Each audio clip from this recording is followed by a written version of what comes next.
Hi friends, మనం ఇప్పుడు ఎక్సెల్లో short cut ఎలా చేసుకోవాలో చూద్దాం. 3 షార్ట్ కట్స్ చెప్తాయి చూసాం.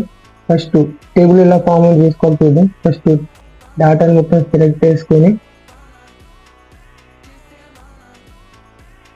Ctrl+T అయితే డైరెక్ట్ మనకు టేబుల్ ఫార్మేట్ ఫామ్ అవుతుంది. చూడండి ఇట్లా table Ctrl+T. Next short cut మనం సమ్ ఈజీగా ఎలా సాల్వ్ చేద్దాం. ఫస్ట్ డేటాని సెలెక్ట్ చేసుకొని Alt+ ఇస్తే మనకు సమ్ అనేది సాల్వ్ అయిపోతుంది.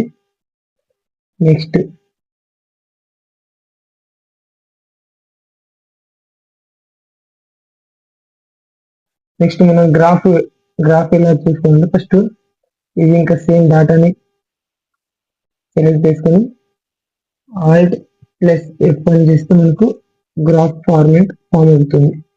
ఈ 3 ట్రిక్స్